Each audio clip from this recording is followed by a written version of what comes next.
What we have here is a straight out of the box Redcat Gen7 Pro, and my Gen 7 Pro that I've had for a couple weeks now just got the pinion gear and spur gear replaced. Had a little strip out there, but we're back on the road and everything's working fine. What I want to show today is something that everybody has complained about on these trucks. So I've tried to get these as squared to the table as possible. You can kind of see I've got kind of about the same setup. So this is real close to what the steering is on the stock Gen 7. I mean, this is out of the box. We still have papers on it, warning labels. I didn't even take the battery out of it yet. So that is your out of the box steering. And what we have now is quite a bit more. It's really hard to tell in the video, but I'm getting real sharp angle compared to out of the box here. To get this, what I have done is somebody donated a Redcat Rockslide that has front and rear steering capability. So I stole the steering knuckles and this link arm and replaced them on the factory. So here's my factory steering knuckles. As everybody said, that little nub right there generally rubs on a little screw right about there. So the Redcat knuckles, that nub is more here and it's smoother. It also comes out further, which means that it doesn't hit the pumpkin as it did before.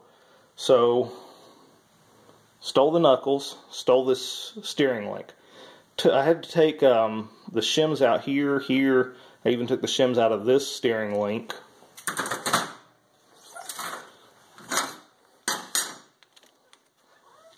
And put them in the upper steering link here. And I also got donated to me this steering horn, which is much longer. Well, not really much longer. A few millimeters longer, but that longer horn allows it to push this steering link further out of the way. And as you can see, I mean, I'm almost hitting the shocks that I'm getting such better steering out of this. One concern I have is that it does put the knuckle really close to the tire, but so far I'm not seeing really any rubbing that looks like it's causing any kind of damage. So I'm liking it so far. It's towed out just a little bit.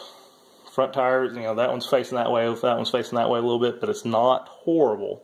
I'll take that over the limited steering all day long. Eventually I'll probably replace these with metal knuckles, just because it is pushing it further. Want to probably upgrade that so it's got a little bit more strength in it. But it has made a world of difference. I've looked up online. These knuckles are about $20 for a pair. $10 or $20, maybe it's $10. $10 I think for just plastic ones.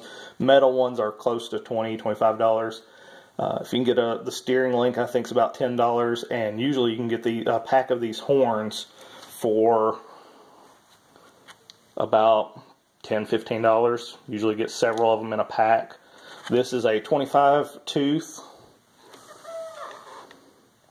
and it is overall 35 millimeters long. But it has changed the steering on that so much. I can get places I wasn't getting before, not having to back up and turn as much and do a lot of extra stuff. This is probably the most elegant way so far I have seen. I've seen a lot of people grinding on the pumpkin there, grinding off the nub on the knuckle, and it works. You get a little bit more steering. But I'd be willing to put money that this is probably gotten a lot more steering than you will get by just doing those things. So like I said, even if you went with the metal, aluminum knuckles there at 20 bucks or so, got a steering arm, a steering link there, so you're looking $30 plus a pack of those, maybe 40 bucks, and that steering is probably what Redcat should have done from the beginning. But other than that, you know, luckily I've got all my parts for free so far, because I got this old beast donated from a friend. He had too many broken parts to make it worthwhile to put back together. So I will be taking all of this stuff and putting it on my new truck as well. And we'll be ready to roll on it. This is going to be my daughter's Christmas present, so we're going to start working on that and have it ready to roll by Christmas. Mine, we've done a little bit of work to it. I've done another video. We've raised the shocks up on it. Like I said, I've replaced the pinion gear with a steel gear because I somehow managed to get something in there and strip both those gears out. Got that reset. Another thing somebody's mentioned is when the rear shocks are bottoming out, which I don't know how to get all that in here. Let's see if we can do it this way. When the rear shocks bottom out on this truck, they're saying that the inside part of the drive shaft is bottoming out in here and causing a little extra pressure up here. So I'm probably going to pull this out and shim 1/16, quarter of an inch off. There's plenty that goes up in there. I'm not real worried. We'll probably start off with like a 1/16 and see what that looks like. This truck's been definitely on the road a lot, so I really like the truck overall. For those of you that are still kind of looking at, do I get this or that? I really like the truck. I like the tires. I mean, compared to an SCX 10.2, I'm getting almost the same steering radius that they're getting now with their factory setup. So I don't know if you can ask for much more than that. Like I said, I'm hoping to go lipo soon. May swap out the ESC so I can get a programmable one for the lipo, so we can have the shut off a little bit sooner than the shut off that is stock from here. But that's some videos to come. You can't go wrong with the truck. It is a pretty good truck out of the box. Like I said, the biggest complaint was that steering, which I managed to get this one for a lot cheaper than I got this one. I don't know if I can share my source at the moment with who I got this from, but I got this for less than what most people are selling it at retail. If I can get confirmation from him, I'll share that, his contact with you guys. He is a Redcat dealer, but like I said, I paid less than $280 for this. So, you know, if you can get this for less than $280, this is the Pro. You're getting a lot of metal parts that you don't get within the Sport. A little bit extra money. Replace the steering up front, and you're going to have a really good ready to roll truck with just putting some steering on the front if you don't do anything else to it.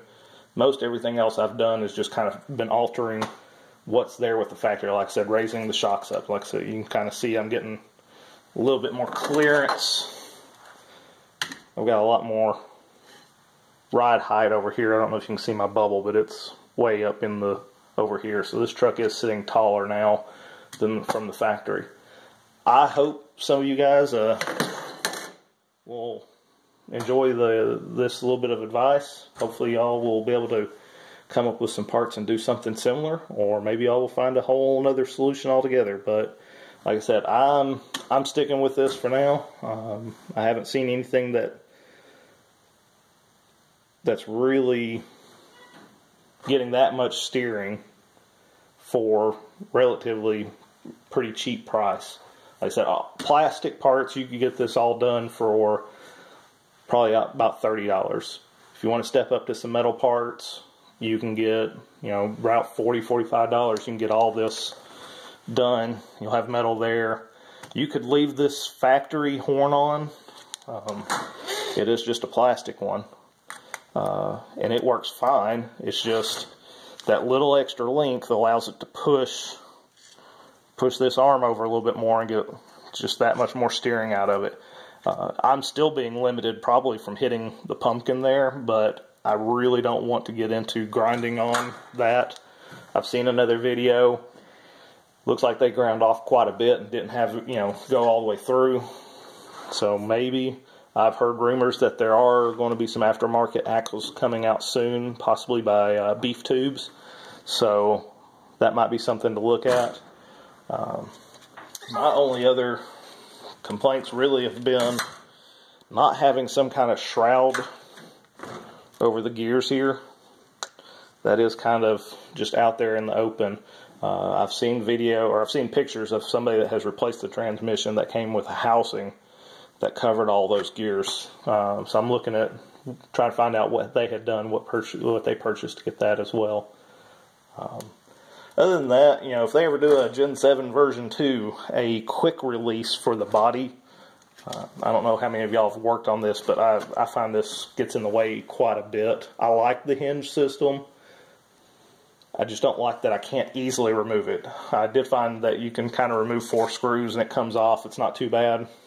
Probably going to be replacing the Velcro with either body through mounts or some magnetic mounts of some sort. This tends to pop up quite a bit when you hit rocks, and I'm starting to think that I actually lose some traction because when that pops up, the tires flex down, where if the body was up, I'd probably still have some traction on the other side and might could get through. So it kind of defeats the purpose of these slides if you're not sliding on it. If the body raises up, you're not sliding on those, you actually end up bottoming out instead of just being on there where you might have traction on one of your other tires on the other side. So anyway, this was more of a video on the steering. Like I said, like the video if you think that this is a good fix, or if you've got something better that you've got in the works, I'd like to hear that too.